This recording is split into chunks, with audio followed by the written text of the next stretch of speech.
12 ಮಾಸಗಳಲ್ಲಿ ಪವಿತ್ರ ಮಾಸವಾಗಿರ್ತಕ್ಕಂತಹ ಶ್ರಾವಣ ಮಾಸದಲ್ಲಿ ಸತ್ಕೀರ್ತನೆಯನ್ನು ಮಾಡಿ ಸತ್ಪಾತ್ರದ ಭಜನೆಗಳನ್ನು ಮಾಡಿ ಭಗವಂತನ ಕೃಪೆಗೆ ನಾವು ನೀವೆಲ್ಲರೂ ಸಹಿತ ಪಾತ್ರರಾಗಬೇಕಾಗಿದೆ. ಆ ಕಾರಣಕ್ಕಾಗಿ ತಾವೆಲ್ಲ ಅತ್ಯಂತ ಭಕ್ತಿಯಿಂದ ಶ್ರದ್ಧೆಯಿಂದ ತಾವೆಲ್ಲ ಭಜನೆಯಲ್ಲಿ ಪಾಲ್ಗೊಳ್ಬೇಕು ಅಂತ ತಮ್ಮಲ್ಲಿ ಅತ್ಯಂತ ಭಕ್ತಿಪೂರ್ವಕವಾಗಿ ಭಿನ್ನಯಿಸ್ತಾರೆ. ಈಗ ಭಜನೆ ಪ್ರಾರಂಭವಾಗಿದೆ. ಸಾಂಬ ಸದಾ ಶಿವ ಸಾಂಬ ಸದಾ ಶಿವ ಸಾಂಬ ಸದಾ ಶಿವ ಸಾಂಬ ಶಿವ ಸಾಂಬ ಸದಾ ಶಿವ ಸಾಂಬ ಶಿವ ಸಾಂಬ ಸದಾ ಶಿವ ಸಾಂಬ ಶಿವ ಸಾಂಬ ಸದಾ ಶಿವ ಸಾಂಬ ಶಿವ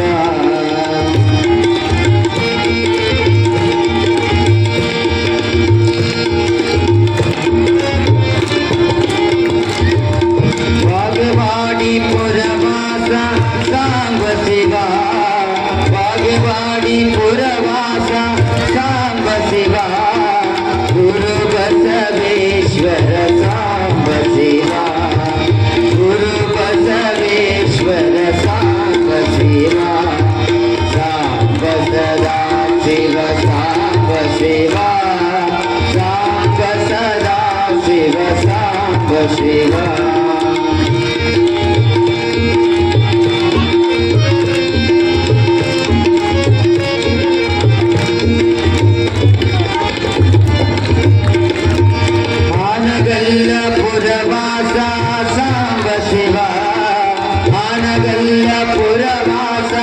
सांब शिवा गुरु कुमारेश्वर सांब शिवा गुरु कुमारेश्वर सांब शिवा सांब सदा शिव सांब शिवा सांब सदा शिव सांब शिवा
ಶ್ರೀ ಗುರು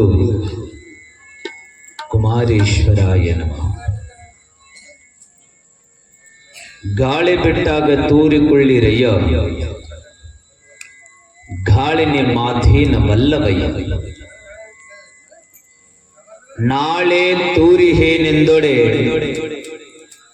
ಇಲ್ಲವಯ್ಯ, ಶಿವ ಶರಣರೆಂಬುದೊಂದು ಗಾಳಿ ಬಿಟ್ಟಾಗ ಬೇಗ ಬೇಗನೆ ತೂರಿಕೊಳ್ಳಿರೆಂದಾತ ನಿಜ ಶರಣ ಅಂಬಿಗರ ಚೌಡಯ್ಯ. ಸದಾವಕಾಲ ನಿತ್ಯ ಸ್ಮರಣೀಯರಾದ ಬಸವಾದಿ ಪ್ರಮಥರನ್ನು, ಪರಮಾರಾಧ್ಯ ಗುರುವರ್ಯ ಸಮಾಜ ವತ್ಸಲ ಕಾರುಣಿಗೂ ಪುರುಷ ಪಹಾನಗುಲ ಕುಮಾರೇಶನನ್ನ, ಎನ್ನ ಪೀಠ ಪರಂಪರೆಯ ಕರ್ತೃಗುರುನಾಥನಾದ ಸದ್ಗುರು ಮಹಾಯೋಗಿ ಯರನಾಳದ ಭಗವಂತ ಸದ್ಗುರುನಾಥ ಪಡೆದಪ್ಪ ಶಿವಯೋಗಿಯನ್ನು ಭಕ್ತಿಪೂರ್ವಕವಾಗಿ ಸ್ಮರಣೆ ಮಾಡಿಕೊಂಡು ಈ ಎಲ್ಲ ಪುಣ್ಯ ಕಾರ್ಯಗಳಿಗೆ ಶಕ್ತಿಯಾಗಿ ನಿಂತ ಮಾರುತೇಶನ ಕಲ್ಮೇಶನ ಸನ್ನಿಧಿಗಳಿಗೆ ಅನಂತ ಭಕ್ತಿಯ ನಮಸ್ಕಾರಗಳನ್ನು ಸಮರ್ಪಣೆ ಮಾಡಿ ಸ್ವರ್ಣ ಪುಣ್ಯ ನೆಲದ ಎಲ್ಲ ಸಕಲ ದೇವಾನು ದೇವತೆಗಳ ಸನ್ನಿಧಿಗಳಿಗೆ ಅನಂತ ಭಕ್ತಿಯ ನಮನಗಳನ್ನು ಸಮರ್ಪಣೆ ಮಾಡಿ ಜೀವನ ದರ್ಶನ ಪ್ರವಚನದ ಮಹತ್ವಪೂರ್ಣವಾಗಿರ್ತಕ್ಕಂತಹ 4ನೇ ದಿನದ ಜೀವನ ದರ್ಶನ ಪ್ರವಚನದ ಸಂಗೀತ ಸೇವೆಯನ್ನು ಮಾಡಿರ್ತಕ್ಕಂತಹ ಆತ್ಮೀಯರಾದ ಕೃಷ್ಣಾವರಲ್ಲಿ ಮಹಂತೇಶ್ವರಲ್ಲಿ ಅನಂತ ಶರಣುಗಳನ್ನು ಹೇಳಿ, ಮಳೆ ಇದ್ರೂ ಸಹಿತ ಮಳೆ ಬರ್ತಾ ಇದೆ, ಹನಿ ಸಿಡಿತಾ ಇದೆ ಅಂತ ಕಾಣಿಸ್ತದೆ, ಹೌದಲ್ಲ? ಸಿಡಿಯಾಕತ್ತೈತೆ ಆದ್ರೂ ಕುಂತೀರಿ ಗಪ್ಪುತ್ಲೆ, ಎದ್ದು ಹೋಗೋರು ಇನ್ನೊಂದು ಸ್ವಲ್ಪ ಜೋರು ಹನಿ ಬಿದ್ರಿ ನೀವು ಗೊತ್ತಾಗದ ಮ್ಯಾಲೆ ಹಳಿ ಕಟ್ಟಾರ. ಮಳೆ ಬಂದ್ರೂ ಸಹಿತ ಏನೇ ಆಗ್ಲಿ ಶರಣರ ನುಡಿಗಳನ್ನು ಆಲಿಸ್ಬೇಕು ಅಂತ ತಿಳ್ಕೊಂಡು ಮಳೆಯನ್ನು ಲೆಕ್ಕಿಸದೆ ಭಗವಂತನ ಗುಡಿ ಕಡೆಗೆ ಬಂದಿರತಕ್ಕಂತಹ ಸಮಸ್ತ ಸೊನ್ನ ನೆಲದ ಸಮಸ್ತ ಶರಣ ತಂದೆ ತಾಯಿಗಳೇ ತಮ್ಮೆಲ್ಲರಿಗೂ ಅನಂತ ಶರಣಾರ್ಥಿಗಳು. ಅಂತೂ ಇಂಥ ದಾರಿಗೆ ಬಂದಿರಲ್ಲ, ಖುಷಿ ಆಯ್ತು. ಒಟ್ಟ 4ನೇ ದಿನಕ್ಕರೆ ಹಂತಕ್ಕೆ ಬಂದಿರಿ ಅಂದ್ರೆ ದಿನ ಹೇಳೋದಾಕಿತ್ತು ನಮ್ಮ ಪಾಳೆ, ಇವತ್ತಂತೂ ಇಂಥ ದಾರಿಗೆ ಬಂದಿರಿ, ಖುಷಿ ಆಯ್ತು. ನಿನ್ನೆ ಅತ್ಯಂತ ಅರ್ಥಪೂರ್ಣವಾಗಿರ್ತಕ್ಕಂಥ ವಿಚಾರವನ್ನು ನಾವು ನೀವೆಲ್ಲರೂ ಸಹಿತ ಚಿಂತನೆಯನ್ನು ಮಾಡಿದ್ವಿ. ಮನುಷ್ಯನ ಜೀವನಕ್ಕೆ ಅತ್ಯಂತ ಅವಶ್ಯಕವಾಗಿ ಬೇಕಾಗಿರತಕ್ಕಂಥದ್ದು ಸಂಸ್ಕಾರ ಅನ್ನುವಂಥದ್ದನ್ನು ನಾವು ನೀವೆಲ್ಲರೂ ಸಹಿತ ಅತ್ಯಂತ ಅರ್ಥಪೂರ್ಣವಾಗಿ ಚಿಂತನೆಯನ್ನು ಮಾಡ್ತಾ ಬಂದಿದ್ದೇವೆ. ಪುಸ್ತಕದ ಭಂಡಾರಗಳಲ್ಲಿ ಬರೀತಾರೆ ಮನುಷ್ಯನಿಗೆ ಎಷ್ಟು ಪ್ರಕಾರದ ಸಂಸ್ಕಾರಗಳನ್ನು ನೀಡಬೇಕು. ಕೆಲವು ಜನ ಬರೀತಾರೆ 36 ಪ್ರಕಾರದ ಸಂಸ್ಕಾರಗಳನ್ನು ನೀಡಬೇಕು ಅಂತ, ಕೆಲವು ಜನ ಬರೀತಾರೆ 14 ಪ್ರಕಾರದ ಸಂಸ್ಕಾರಗಳನ್ನು ನೀಡಬೇಕು ಅಂತ. ಒಟ್ಟಾರೆ 36 16 ನನಗಂತೂ ಗೊತ್ತಿಲ್ಲ. ಈ ಮನುಷ್ಯನ ಜೀವನಕ್ಕೆ ಸಂಸ್ಕಾರ ಅನ್ನುವಂಥದ್ದು ಅತ್ಯವಶ್ಯಕವಾಗಿ ಬೇಕಾಗಿರತಕ್ಕಂಥದ್ದು. ಅದು ಎಲ್ಲೋ ಮಾಲ್ಗಳಲ್ಲಿ ಕಿರಾಣಿ ಅಂಗಡಿಗಳಲ್ಲಿ ಸಿಗತಕ್ಕಂಥ ವಸ್ತು ಅಲ್ಲ ಸಂಸ್ಕಾರ. ಅಥವಾ ಏನಾರೇ 10,000 ರೂಪಾಯಿ ಕೊಟ್ಟು ಮಾಲೊಳಗೆ ಹೋಗಿ ದೊಡ್ಡ ಮಾಲೊಳಗೆ ಹೋಗಿ ಏನಾರು ಖರೀದಿ ಮಾಡ್ಕೊಂಡು ಬರ್ಬೇಕಂದ್ರೆ ಅಂತ ಯಾರ್ಯಾರು ಕೇಳಿಗಿಳಿರಿ. ಇದು ಖರೀದಿ ಮಾಡುವ ವಸ್ತು ಅಲ್ಲ, ಭಗವಂತನಿಂದ ಪಡೆದುಕೊಳ್ಳುವ ವಸ್ತು. ಖರೀದಿ ಮಾಡಿದ ವಸ್ತುಕ ಎಕ್ಸ್ಪೈರ್ ಡೇಟ್ ಅಂತ ಇರ್ತದೆ. ಈ ಶರೀರಕ್ಕೂ ಸಹಿತ ಎಕ್ಸ್ಪೈರ್ ಡೇಟ್ ಅದೇ, ಆದ್ರೆ ಯಾವಾಗ ಎಕ್ಸ್ಪೈರ್ ಡೇಟ್ ಅದ ಅಂತ ನಮಗ್ ಗೊತ್ತಿಲ್ಲ. ಆದರೆ ಎಕ್ಸ್ಪೈರ್ ಡೇಟ್ ಮುಗಿದ ಮೇಲೂ ಸಹಿತ ನಮ್ಮದೊಂದು ಜೀವನ ಅದೇ. ಅದು ಯಾವ ಜೀವನ ಅಂದ್ರೆ ಸ್ವರ್ಗದ ಭಗವಂತನ ಜೀವನ ಅನ್ನುವಂಥದ್ದು ನೆನಪಿರಲಿ. ಆ ಜೀವನ ಅತ್ಯಂತ ಸುಖಮಯವಾಗಿ ನಡಿಬೇಕಾಗಿತ್ತು ಅಂದ್ರೆ ಸಂಸ್ಕಾರ ಅನ್ನುವಂಥದ್ದು ಅತ್ಯವಶ್ಯಕವಾಗಿ ಬೇಕಾಗಿರ್ತಕ್ಕಂಥದ್ದು. ನಾವೆಲ್ಲರೂ ನಿನ್ನೆ ಚಿಂತನೆಯನ್ನು ಮಾಡಿದ್ದೇವೆ ಸಂಸ್ಕಾರದ ಕುರಿತು. ಒಬ್ಬ ಗುರುವಿನಿಂದ ಏನು ದೊರೀತದೆ ಅಂದ್ರೆ, ಗುರುವಿನ ಸಂಘವನ್ನ ಮಾಡಿದ್ರೆ ಭಕ್ತಿಯ ಮಾರ್ಗದೆಡೆಗೆ ಗುರು ಕೊಂಡೊಯ್ತಾನೆ.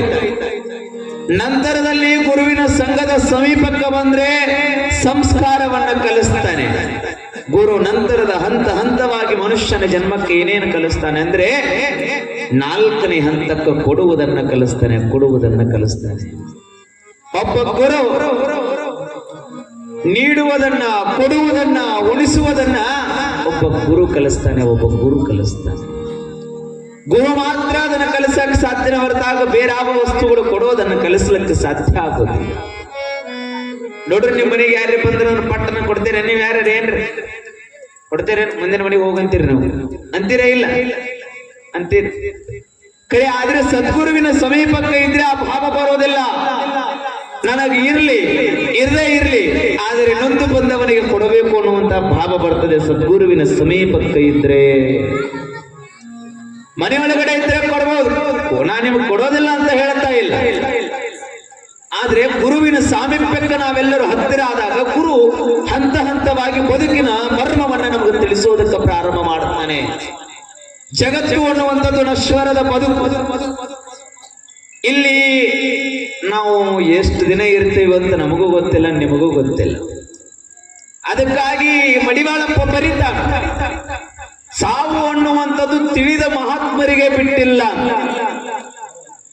ಯಾರು ಶಿವಯೋಗದ ತುದಿಯನ್ನ ಏರಿ ತಲುಪ್ಯಾರಲ್ಲ, ಭಗವಂತ ಅವರ ಮುಖೇನ ಏನು ನುಡಿಸ್ತಾನದೆಲ್ಲ ಸತ್ಯ ಆಗತ್ತದಲ್ಲ, ಅಂಥವರಿಗೂ ಸಹಿತ ಸಾವೆಂಬುದು ಬಿಟ್ಟಿಲ್ಲ ಅಂತ ಮಡಿವಾಳಪ್ಪ ಬರೀತಾನ.